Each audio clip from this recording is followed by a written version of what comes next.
yeah, that was Richard Nixon's Time Warp. Pretty amazing. I told you guys I wasn't lying. I didn't believe you. I know. How could you believe such a thing? I mean, it really is. It sounds I was dumbfounded. Yeah, it was ridiculous. How long ago did this start happening, you said? A couple weeks. It was a couple weeks ago, just out of nowhere. I was sitting on my balls one day, and he just kind of phoned it. I was trying to put it together, how this program started up calling these, I can't remember exactly what it was, homosexual hotlines or something of that nature. And what was it? Maybe it started to make me think that somewhere around 1999 it got cut off or something like that. What with the? I don't know. I mean, how could he really be communicating? I mean, well, he explained it. They brought him a magical telephone, I guess, and he could communicate. But there's no US. There's no USA Network. Late night call like 1-900 numbers really anymore. I mean, somehow your number got mixed up with these gay hotlines. Like, it makes me wonder that someone had abused your phone. That's what he said. He said that when they brought it into his office, it was so caked with, I guess he said it was, quote unquote, goat blood and semen. Yeah. That I guess the interdimensional frequencies got mixed up, and I got landed with the phone call. What can I say? I didn't ask. You heard it yourself. He's kind of an asshole. It happened. You heard it. You heard it. What more do you want, Biff? Butch? I'm sure that certain authorities in the now time would just love to get a hold of this. Well, no, we need to keep this on the down low. Well, Colby, you're back. Yeah, I'm sure I didn't miss anything important. I just you have no made idea. it just in time to introduce our next segment. It's a new segment here on the Citizen Noise Exchange. We feel, as a group, I think, that education about the Constitution is important and the different freedoms and liberties it affords us, set in stone.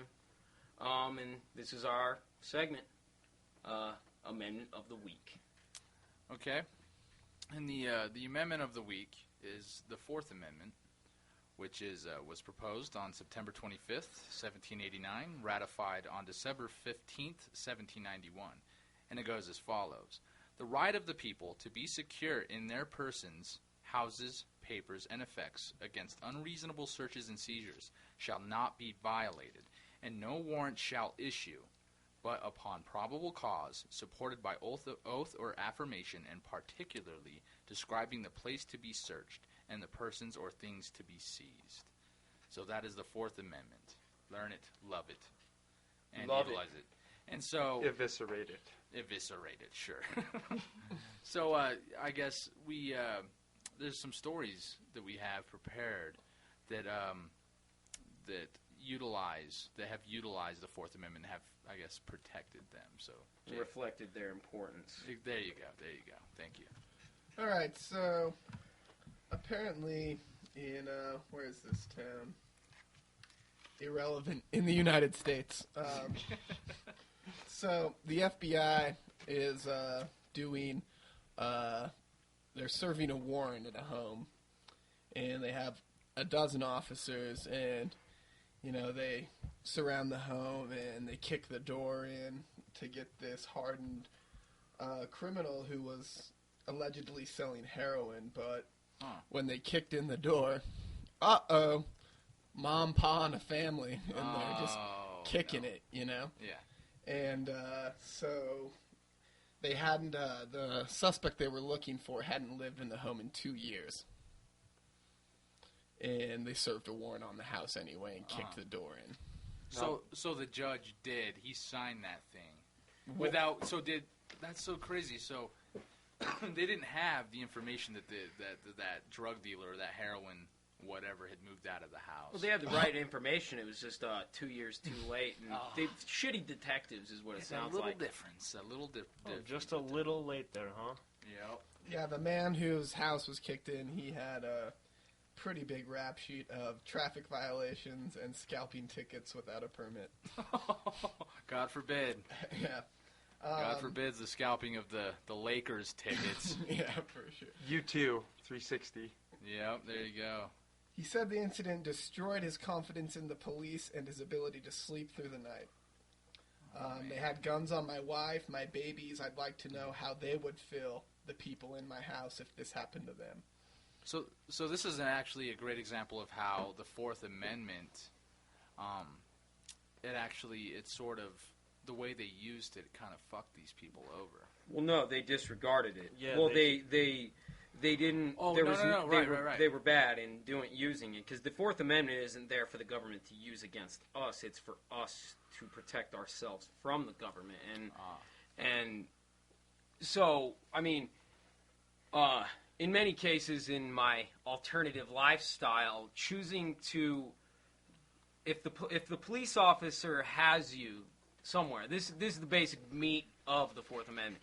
If the police officer has you, and whether or not you are guilty of a crime, if they're asking to search you, or if they're asking to come into your home, you as an American citizen, it is your noble right, not only your right, but your duty, to tell them no. They have to come up with a better reason than just suspicion to come into your home. They have to have hard evidence. So anytime a police officer asks you any question, don't be afraid to say no. Don't be afraid to say no because you have more rights than they do, and they want you to believe otherwise.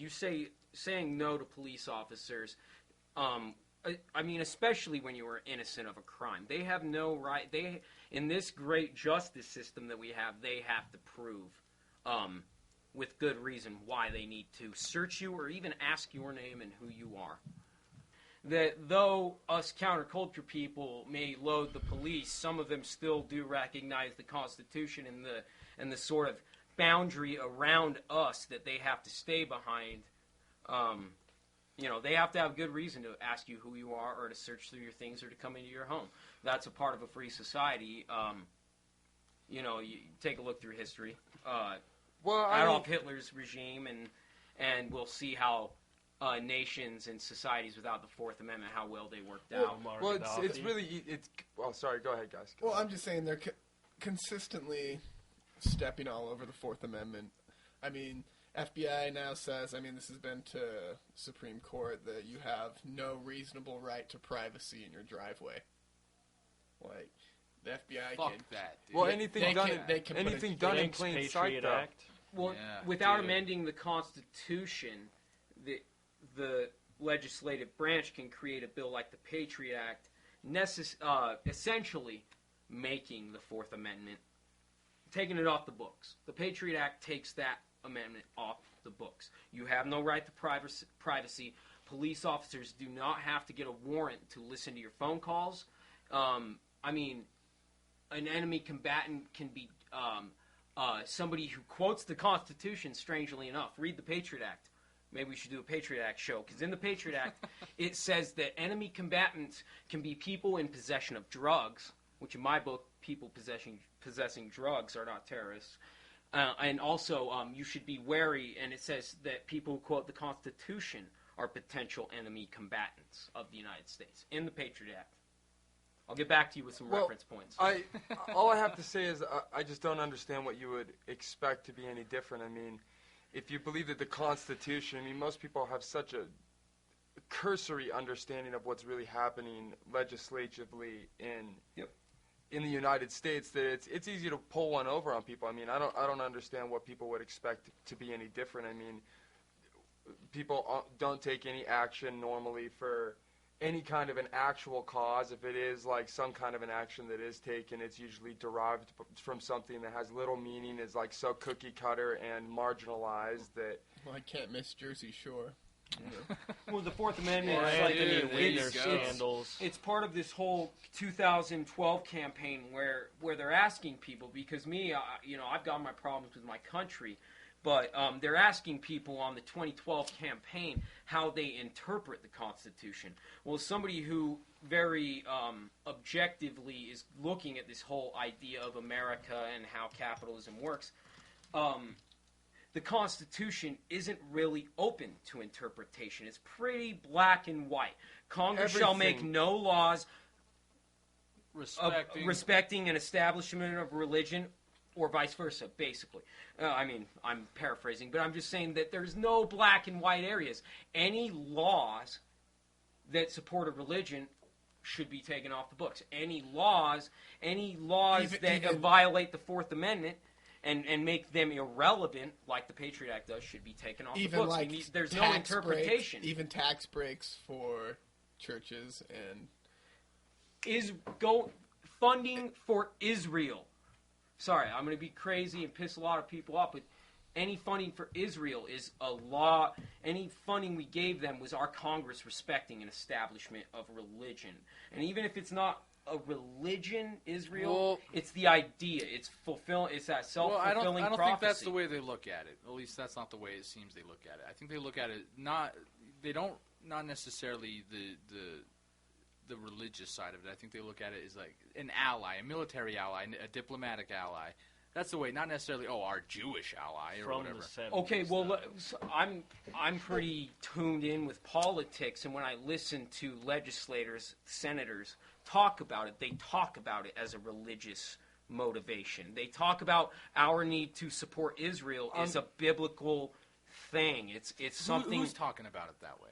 Well, I mean, it's obvious. It's all over. It's a pervasive element. But it's absolutely a pervasive element. You can't look at our existence as a country and think, I mean, allies, how America is tied everywhere. There's not a space on planet Earth that America hasn't touched in some way, shape, or form. Like, of course they're talking about self-fulfilling prophecies. Like, they're talking about it themselves. They're ritualistic in nature, people who are bringing laws and governing individuals. I mean, it's a long-held tradition, and I'm just saying that the people who are administering laws, like a cop, he's not there to determine whether or not you're innocent or guilty. He's the executive branch. His job is to, if he sees a law being broken by his best judgment, he is to incarcerate you until the system can determine. The judicial branch deals with you. Sure, of course, but I mean, we live in a more tyrannical atmosphere, and I'm just saying, like, we should come to expect these type of things as a natural repercussion in a show of the times that we're in. Like, I think people need to be more aware than to just say, like, of course it's not supposed to be happening. Of course it's not, it's not supposed to be, but the fact of the matter is it's probably going to get a little bit worse before it gets any better, because the foot's got to come down for any serious resistance to happen to completely doped up. Like, Right. It's hard to say, but I mean, our mission with this podcast is information, it's evolution, it's new ideas. And so the fact that why aren't we give more funding to Israel than, I mean, they're our ally for sure. We have lots of allies, but they're our special little buddy. When somebody leaves a flaming bag of dog shit on their door, we are up that person's asshole. Whereas we have allies, fucking Pakistan's our allies. We don't know if we're going to fucking nuke them tomorrow. They're our ally for sure. We give them money, too. We give them lots of fragile, money. man. So We give everybody here, money, our job dude. at the Citizen Noise Exchange is to shine our lights on these fucking scumbags, and we're gonna come out of the closet as radical freaks and change the status quo of, we're gonna support Israel for whatever reason. Well, you got a lot to say about your distaste for Israel, and I guess I don't have any distaste for Israel. It's the distaste for our intervention in a religiously motivated. It's not, if it was just they were a peaceful nation, we were giving them money, doesn't matter what religion they are, I'm down with that. But we're giving money to a religious entity that is at war with another religious entity, and there's where I see the conflict with the First Amendment and with basic morals of humans. Yeah, so they piss all over the Constitution. It brings us around to our Fourth Amendment. back on track. We got lost. We got a little lost, but that's all right. Well, speaking of Israel and we need to save that for the First Amendment. I know we do. Speaking of Israel and Palestine and Jews and Muslims, our next segment is once again it's Johnny's Jihad, and we're going to be answering some questions that people have left us on the Facebook. So here we go.